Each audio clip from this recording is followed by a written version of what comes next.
Hello everybody on the internet. Filmmaking is my biggest passion, and as an Aussie, I'm very advocate of the Australian film industry.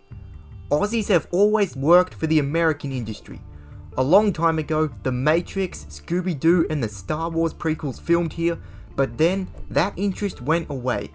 But in the late 2010s, it started to come back, and in recent years, our industry has really boomed, with our own movies getting bigger and more international movies being made here.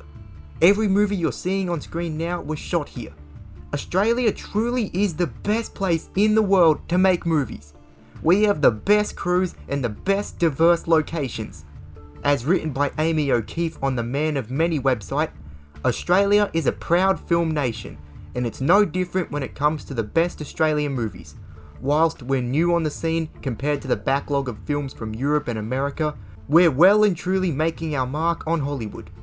Our Aussie films mark the start of famous Hollywood careers, whether director or actor, and we're proud of our crop of young Aussie talent.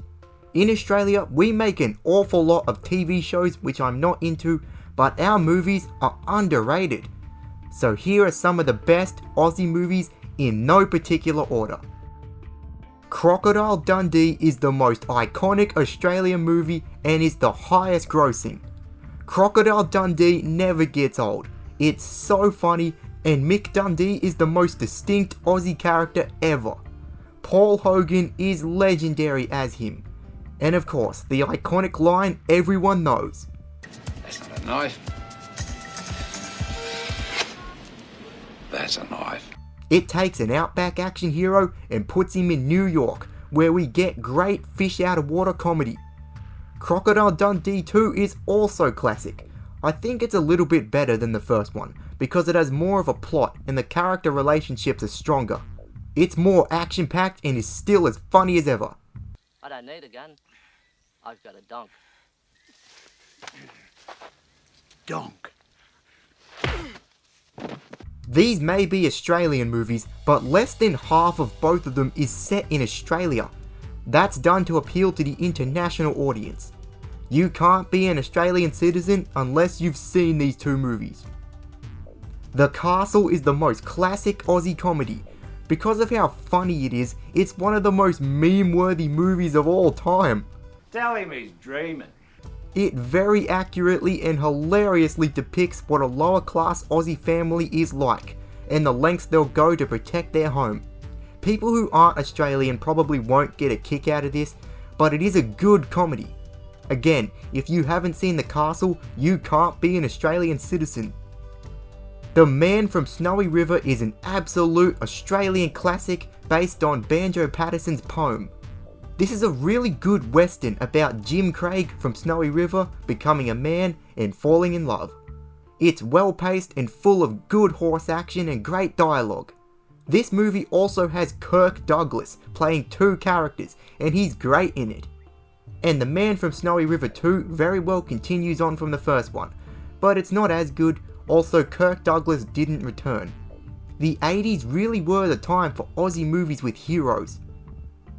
Occupation is a grounded action sci-fi movie which had never been done in Australia before. This was an awesome surprise to me. I was so thrilled to see Aussies vs aliens.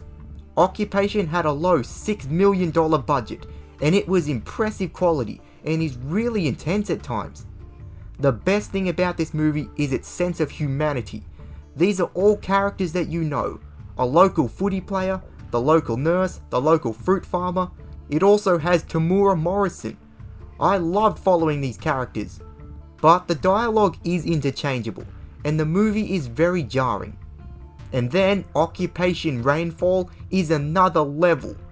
It had a $25 million budget and went much bigger. It raises the stakes, it has full-on sci-fi action, and Ken Jeong is in it. People who are used to Hollywood movies may look at this and laugh, but on an Australian budget, this is amazing. The CGI looks decent. I don't know how they did it. But once again, the movie is too jarring.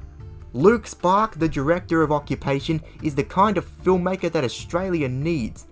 He is bringing more genre variety to Aussie cinema and is pushing the boundaries of what we can do. And there will be 2 more Occupation movies, which I can't wait for. Red Dog is based off the book that was inspired by the late Dog, who was an Aussie legend. This tells the story of Red Dog, who was loved by everyone in Western Australia in the 70s. Now, only some of this movie is real, most of it is fictional, but it's so good. The movie's style and the cast are all really enjoyable. But I'm warning you, Red Dog is famous for being a tearjerker. True Spirit is a biopic about Jessica Watson, who is the youngest person to sail around the world solo. This only came out earlier this year on Netflix, and I was happy to learn it existed.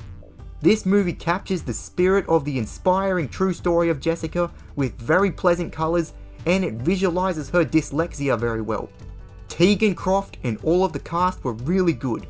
Like all movies based on true stories, it adds more dramatic elements, but that is what helps it to work on film. Jessica Watson's story has long deserved a movie.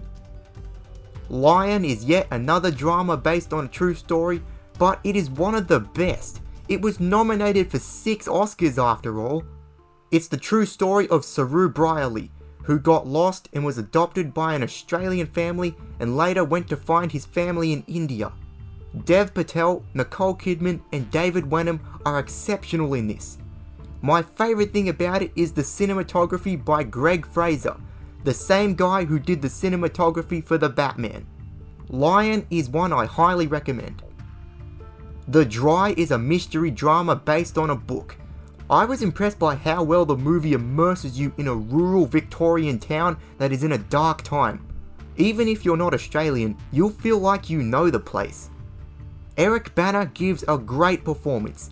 Seeing him work through this grounded mystery and seeing his character's history with the town was interesting. I really liked the movie's sound and pace too. There's a sequel coming out soon too. So those are some of the best Aussie movies, but here are some further recommendations. Australia I'm not really a fan of because I don't like Baz Luhrmann's style, but it has Hugh Jackman and Nicole Kidman and is a large scale movie. The Water Diviner, directed by Russell Crowe, tells a story connected to the Anzac soldiers at Gallipoli. The Dish depicts the role that the town of Parkes played in the moon landing. Mad Max is the most worldwide popular Australian movie franchise, but I actually haven't seen it. It's not my thing, but I'm glad it has such recognition. I hope you found this interesting. It's true that majority of our movies are dramas and comedies, which we excel at. But like I said, our industry is booming and getting more variety, so the future has so much potential. So, have you seen any of these movies? If you haven't, I really recommend that you do. What do you think are the best Australian movies? Let me know in the comments below, and may the Force be with you.